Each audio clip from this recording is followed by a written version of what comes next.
John, a highly successful architect, sat alone on a park bench under the shade of a sprawling tree. Around him, children laughed and played, their faces glowing with joy, while parents watched with pride and affection. The scene tugged at something deep within John, a void he couldn't seem to fill.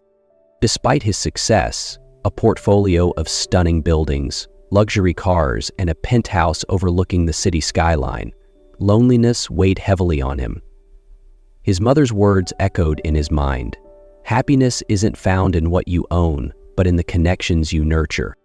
He glanced at a boy struggling to toss a basketball into a hoop, his father cheering him on. It reminded John of all the simple moments he had missed while chasing achievements. For years, he had believed success could compensate for the lack of personal relationships. Yet, sitting there in the park, he began to wonder if all the wealth and accolades were truly worth it. Could it ever replace the warmth of a shared moment, a loving family, or the laughter of a child? For the first time in years, he felt an ache in his chest that success couldn't fill. John wasn't always so alone. Years ago, he had someone who brought light and warmth into his life, Amelia. She was a teacher with a kind heart and a passion for helping others. They met at a charity event where Amelia had volunteered to teach art to underprivileged children. Her laughter filled the room, and her gentle yet vibrant energy captivated him. At the time, John was a young architect with big dreams. Their connection was instant, and for a while, their relationship flourished. Amelia grounded him, encouraging him to appreciate the world outside of blueprints and deadlines. She made life feel simple and meaningful, a contrast to the whirlwind of ambition that consumed him. But as John's career began to take off, the balance shifted. Late-night meetings replaced date nights, and his weekends were consumed by project deadlines. Amelia tried to support him, but the growing distance between them was undeniable. "I just need a little more time, Amelia," he would say, promising that things would get better. But time after time, work came first. Her patience wore thin, and so did her presence. One evening, as Amelia sat alone at the beautifully set dinner table, the candles burning low, she made a decision. With tears streaming down her face, she wrote a short note and left it on the kitchen counter. The house felt hollow as she quietly walked away, carrying only the memories of what once was. The note simply read, "I love you, but I can't keep coming last."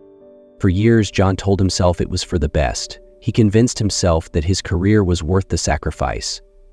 But as he sat on that park bench, haunted by memories of her laughter and the life they could have had, he realized how much he had truly lost. As John sat in the quiet of his penthouse later that evening, memories of Amelia lingered in his mind. He had spent years building a life of luxury, but had no one to share it with. The city lights outside his window sparkled, but they only highlighted the emptiness within. His thoughts were interrupted by the ring of his phone. It was his mother. "John, it's been too long since you've been home," she said warmly. "I'm hosting Christmas dinner this year, and I want you to come." John hesitated. He rarely visited his mother, consumed by his work and the excuse that he was too busy. "I'm not sure, Mom. I've got a lot going on at the office." "Life isn't waiting for you, John," she replied gently. "Family is more important than any deadline. Please, come home. I promise you, this Christmas will be special." Her words struck a chord. After a long pause, John finally agreed, though with a sense of reluctance. "All right, Mom. I'll be there." As he hung up, John felt an unfamiliar pang of anticipation mixed with unease. Little did he know that his mother's invitation would bring more than just a holiday reunion. It would open a door to a part of his life he had long buried, a chance to find what truly mattered.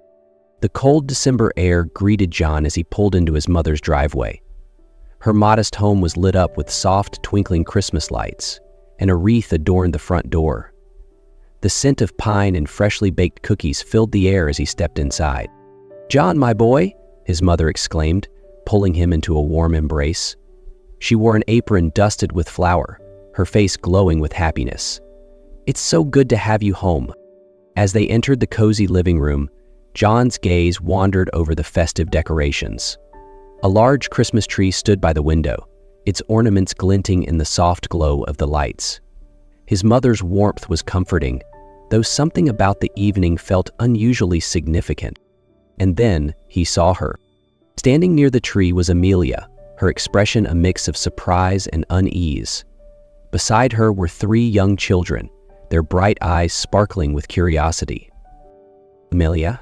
John's voice was barely above a whisper. "Hi, John," she said softly, her voice carrying both nervousness and resolve. She glanced at the children, who were giggling as they explored the decorations. John's breath caught as he took in their features. Dark hair, familiar expressions. His heart raced. Who are they?" he asked, though he already knew the answer deep down. "They're your children, John," Amelia said, her tone firm but tinged with emotion. Her words landed like a blow, stealing the air from his lungs. He stared at her, disbelief and guilt flooding his face. "Why didn't you tell me, Amelia?" His voice cracked, barely audible above the pounding in his chest. Amelia took a deep breath. "When I left, I didn't think you were ready. I didn't think you'd want to be part of their lives, and I couldn't bear the thought of them growing up feeling like they didn't matter to you, the way I felt back then." John ran a hand through his hair, the shock and guilt swirling within him. "Amelia, I didn't know. I didn't even get the chance to try." The children, sensing the tension, hesitated before one of them, a bold little girl with curls framing her face, stepped forward. She held a small ornament in her tiny hands. "Are you our dad?" she asked innocently, her voice breaking the silence.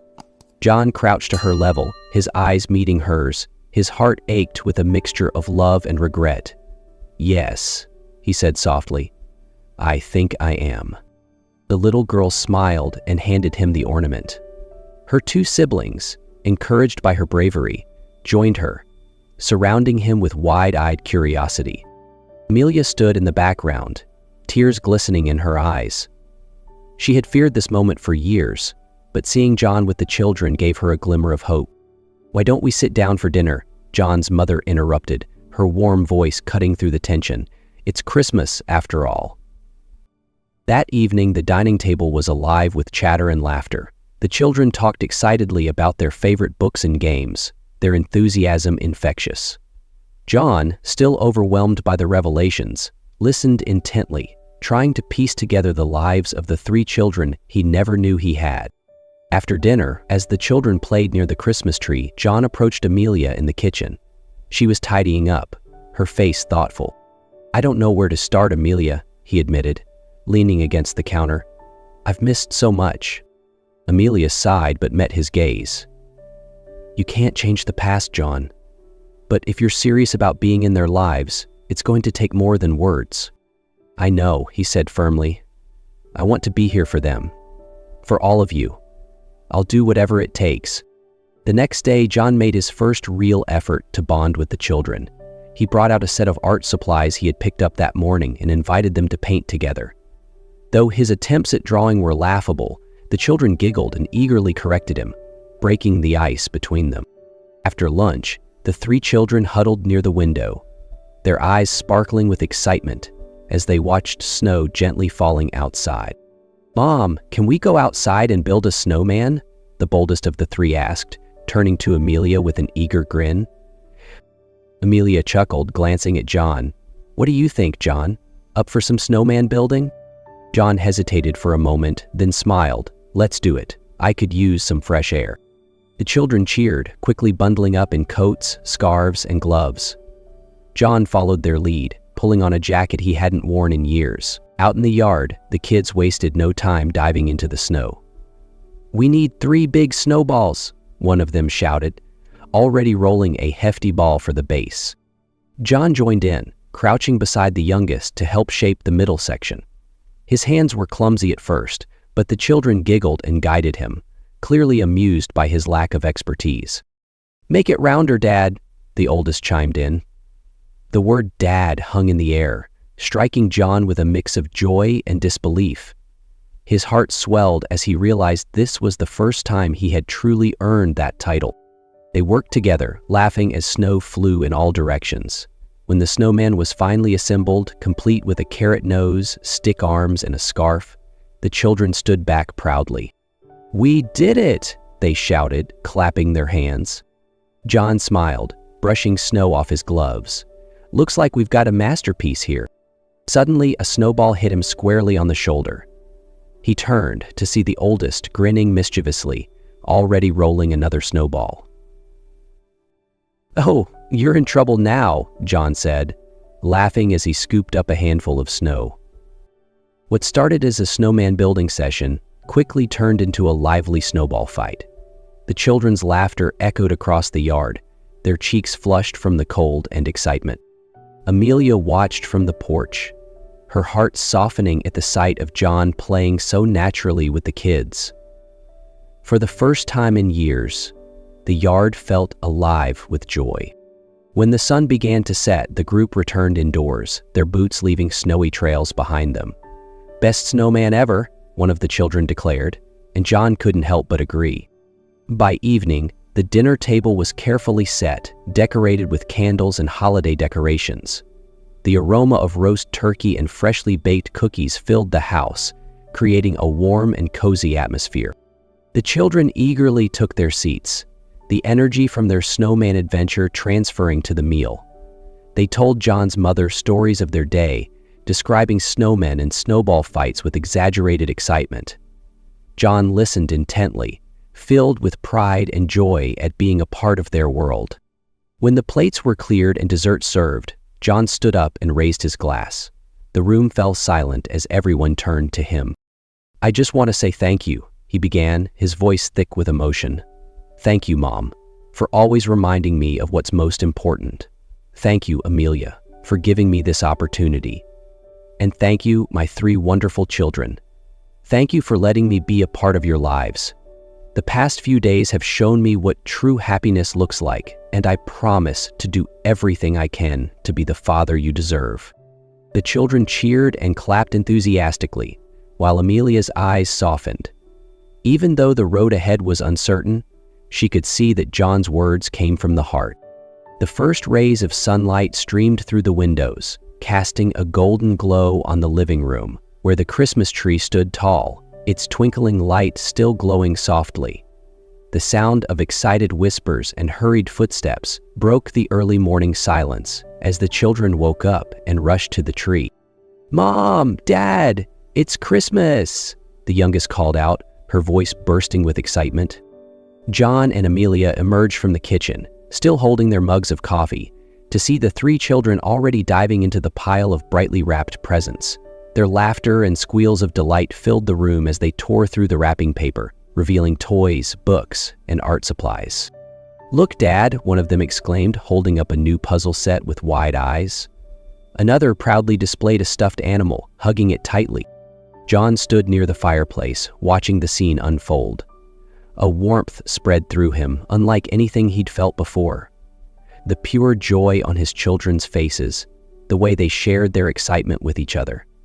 It was a moment he would never forget. Amelia glanced at John, catching the soft smile on his face. "Worth getting up early for, huh?" she teased gently. John nodded, his voice filled with sincerity. "More than worth it." For the first time in years, Christmas felt truly magical. As the evening drew to a close, the house was finally quiet. The children were asleep, their new toys scattered across the living room floor like remnants of a joyful storm. John sat on the couch, staring at the softly glowing Christmas tree, his thoughts a whirlwind of emotions. Amelia entered the room carrying 2 cups of tea. She handed one to John and took a seat beside him. "They had a great day," she said, her voice soft but filled with contentment. John nodded, his gaze distant but thoughtful. "It's amazing how much joy they bring. I can't believe I missed so many Christmases with them." Amelia placed a reassuring hand on his arm. "You're here now, John, That's what matters. But being part of their lives means committing for the long haul, not just for the holidays. I know, he replied, his voice steady. Today wasn't just about presents or decorations. It was about seeing what I've been missing. I'm ready to be their dad. Not perfect, but present. Amelia smiled faintly, her heart cautiously opening. If you mean that, John, we'll take it one day at a time. As the clock struck midnight, John sat in the quiet glow of the tree, his heart full in a way he hadn't felt in years. This wasn't just a holiday. It was the start of a life he had long forgotten was possible, a life filled with love, family, and purpose.